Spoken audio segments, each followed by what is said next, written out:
우리들은요, 역사적으로 중국한테 얼마나 많이 침략당했습니까? 그래서 왼수 같은 그런 나라인데, 가까이 있기 때문에 침략당한 것이 많은데, 오히려 외국인들은 그걸 부러워한답니다.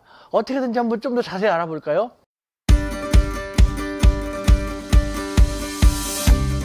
여러분 안녕하십니까? 있는 그대로의 중국을 우리 사회에 있는 그대로 전달하는 유튜브, 혹은 우리가 잘못 알고 있거나 우리가 놓치고 있는 중국에 대해서 제대로 알게 전달하는 유튜브, 수근수근 우수근의 우수근TV입니다. 네, 이번에는요, 우리가 잘못 알고 있는 중국 시리즈의 일환으로 중국과 관련돼서요, 전 세계 외국인들은 유독 우리 한국을 부러워합니다. 왜 그럴까요? 네, 좀 황당하지만 우리가 중국의 바로 옆에 위치해 있기 때문에 부럽다는 것입니다. 우리가 중국에 가장 가까운 이웃이기 때문에 부럽다는 것인데요. 기가 막힌 거 아닙니까? 우리들은요, 역사적으로 중국한테 얼마나 많이 침략당했습니까? 그래서 왼수 같은 그런 나라인데, 가까이 있기 때문에 침략당한 것이 많은데, 오히려 외국인들은 그걸 부러워한답니다. 어떻게든지 한번 좀 더 자세히 알아볼까요?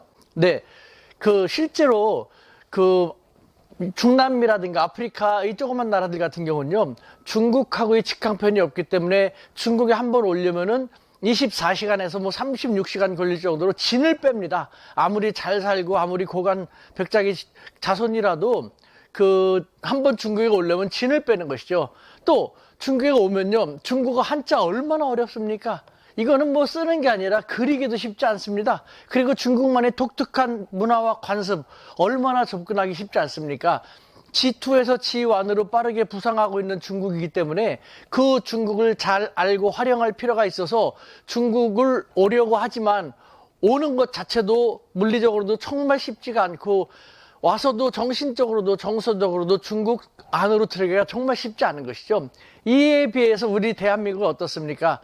우리 서울이나 인천공항에서요, 중국의 베이징이라든가 상하이 같은 대도시까지는 비행기 타고 2시간도 안 걸립니다. KTX 타고 서울에서 부산까지 가는 것보다 더 짧은 거리거든요. 교통수단은 다르지만. 그리고 한자, 전 세계에서 한자 3글자로 이름을 쓴 나라는 우리 한민족하고 중국밖에 없다시피 할 정도로 한자도 우리에게는 그렇게 어렵지 않은 그런 문자인 것이죠.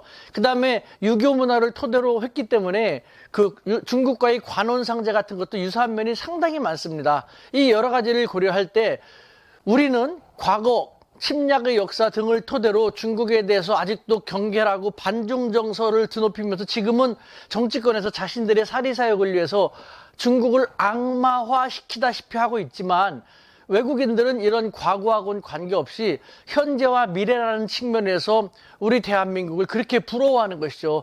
한국이 중국까지 바로 쉽게 갈 수 있고 정신적으로도 정서적으로도 쉽게 어느 나라보다도 접근하면서 활용할 수 있으니, 그 중국을 잘 활용하면 한국은 앞으로 더 많이 발전할 수 있지 않겠냐라는 것입니다. 여러분 어떠십니까? 똑같은 중국과 이웃이라는 거에 대해서도 이렇게까지 관점이 많이 다릅니다. 우리가 이와 같은 측면도 고려를 해가지고요, 너무 부정적인 측면만 생각할 게 아니라 우리만이 갖고 있는, 우리가 몰랐던 그런 장점도 충분히 잘 활용할 필요가 있지 않을까라는 생각이 듭니다. 우수근이었습니다.